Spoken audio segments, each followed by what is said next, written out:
So I had this segment laid out where I was going to call out all of the people who are prolonging this pandemic with phony COVID cures and anti-vaccine garbage. I was going to talk about ex-football player and Republican candidate for U.S. Senate in Georgia, Herschel Walker, who raved about what he calls a dry mist that can kill COVID in an interview in 2020. Do you know right now I have something that can bring you into a building that will clean you from COVID as you walk through this dry mist. As you walk through the door, it will kill any COVID on your body. EPA, FDA approved. When you leave, it will kill the virus as you leave this here product. Then I have something, you can go and spray down this product. Do you know they don't want to talk about that? Maybe because it doesn't work. Now, I was going to point out that Walker was talking to right-wing personality Glenn Beck, who says he's unvaccinated and announced this past week that he has caught the virus for a second time. It's now starting to go into my lungs today, and a little disturbing. But I'm on all the medication and treatment and everything else. The monoclonal doesn't seem to be working for the new strain, and you can't. But I'm on ivermectin, hydroxychloroquine, fluvoxin. I'm on a bunch of different. And my doctors are hitting it really hard. I was going to say, Glenn, the I did my own research crowd has already moved on to Viagra. The ED medicine, which is made by Pfizer, also produces one of the COVID vaccines. Way to stick it to Big Pharma, I was going to say. And hey, why not mention the guy in Alabama telling people to drink their own urine to cure COVID? The antidote that we've seen now, and we have tons and tons of research, is urine therapy. Okay? And I know to a lot of you this sounds crazy, but guys, God's given us everything we need. Please don't do that either.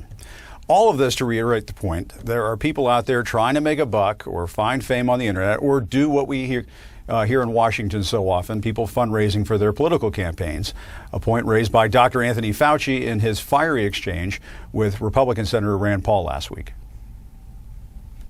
What happens when he gets out and accuses me of things that are completely untrue is that all of a sudden that kindles the crazies out there, and I have threats upon my life, harassment of my family and my children with obscene phone calls because people are lying about me. So I ask myself, why would Senator want to do this? So go to Rand Paul website and you see Fire Dr. Fauci with a little box that says contribute here. You can do $5, $10, $20, $100. So you are making a catastrophic epidemic for your political gain. And all of that fundraising may be great for your reelection, but it won't save lives. The vaccine will. But the war on science and our scientists and on the truth, it's killing us. I was going to get into all of that, and I suppose I just did. But something happened last Thursday afternoon that changed everything and served as a reminder of this ongoing war on our democracy, which is still in peril today. Thursday afternoon was when the Justice Department announced that the leader of the far-right group, the Oath Keepers, and 10 others had been charged with seditious conspiracy for their alleged actions on January 6th. The charging documents say the group's leader, Stuart Rhodes, told his followers to prepare for a bloody and desperate fight. Another defendant is accused of going on a recon mission to Washington just after the election. Federal investigators say some of those charged stockpiled weapons at a Virginia hotel and had a quick reaction force on standby with an arsenal in case the Oath Keepers needed backup at the Capitol. The group's goal, according to the Justice Department, was to stop the transfer of power to President Biden. Now, I've actually interviewed Rhodes before. Back in 2009, I did a profile on the Oath Keepers, and at the time, Rhodes said this about his organization. Our role is not to be obedient to whoever happens to be the leader. Our role is to defend the Constitution and the Republic. Is the Oath Keepers a militia group? No. We don't need to be. We're the military and police. Defend the Constitution and the Republic, he once told me. Doesn't look like that in the video from January 6th. Not a lot of oath-keeping going on there. Now, Rhodes has been charged with seditious conspiracy. He has pleaded not guilty, but these new charges run counter to what Murdoch family court jester Tucker Carlson has been saying, that this wasn't an insurrection. Where are these sedition charges, he has asked. Oh, it was an insurrection. So how many of the participants in that insurrection have been charged with insurrecting, with sedition, with treason? 0. By the Biden Justice Department. Said they've been charged with effectively trespassing. I guess Tucker forgot about the previous court documents entered in the Oath Keepers case, showing what appears to be gun cases being moved around that hotel in Virginia. For tourists, it was a lot of luggage. Now, it should also be noted that the Oath Keepers were spotted hanging with Trump advisor Roger Stone outside the Willard Hotel on January 6th. That's the same Roger Stone, yes, who received a full pardon from Trump in December of 2020. Stone, who has denied any wrongdoing, told reporters last month he pleaded the Fifth to the January 6th committee. In fulfillment of a federal subpoena, I did my civic duty and I responded as required by law. I did invoke my Fifth Amendment rights to every question. And we're talking about the same Willard Hotel where Trump allies like John Eastman, Rudy Giuliani, and others, according to the January 6th committee, were working on a plan to have then Vice President Mike Pence toss out the official electors that would make Biden president in favor of a different slate of electors that would have given Trump a second term. All of which brings me to one of the more stunning revelations that's come up, this one by American Oversight, involving Trump allies who sent phony documents, there they are, to the National Archives declaring that Trump won a bunch of key battleground states instead of Biden. Yes, that happened. The bogus documents appear to have been sent from local GOP operatives posing as electors in places like Pennsylvania and Arizona. To be clear, these documents are fake.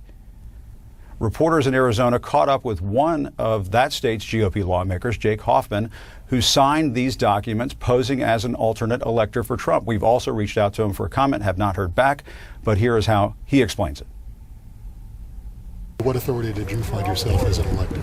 So in unprecedented times, unprecedented action is occurred. There is no case law, there is no precedent that exists as to whether or not an election that is currently being litigated in the courts has due standing, which is why we felt it appropriate to provide Congress and the Vice President with dueling opinions.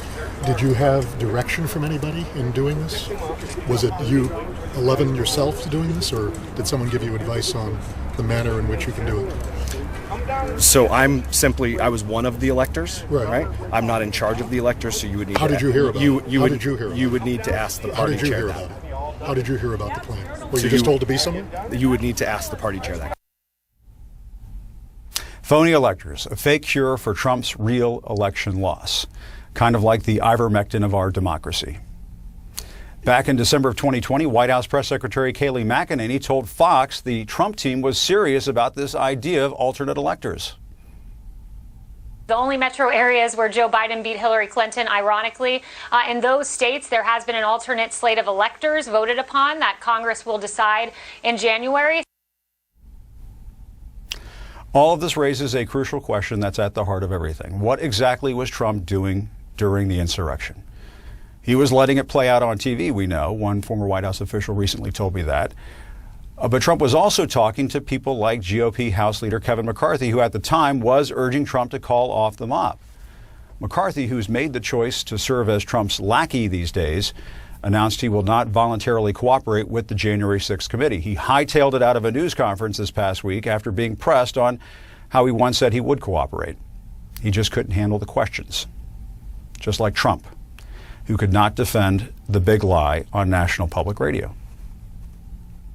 How come when he went to speak in different locations, nobody came to watch, but all of a sudden he got 80 million votes? Nobody believes if you forgive me, maybe because the election was about you. If I can just move on to ask, are you telling Republicans in 2022 that they must press your case on the past election in order to get your endorsement? Is that an absolute? They're going to do whatever they want to do. People have no idea how big this issue is, and they don't want it to happen again. It shouldn't be allowed to happen, and they don't want it to happen again. And the only way it's not going to happen again is you have to solve the problem of the presidential rigged election of 2020. Mr. Steve, President, thank if you I'm very much. I one more appreciate it. question. I want to ask about a court hearing yesterday on January 6th. Judge Amit Mehta, he's gone. Okay. Yeah. He hung up. He hung up. That's because all of the lies are catching up with the Lord of the lies. Trump, his advisors, his allies in Congress and on conservative media, they are all drowning in Trump's swamp of lies. And that swamp is not draining. But there is a cure for what ails them and us and our democracy. It's called the truth. And while you're at it, get the courage booster. I hear that works too.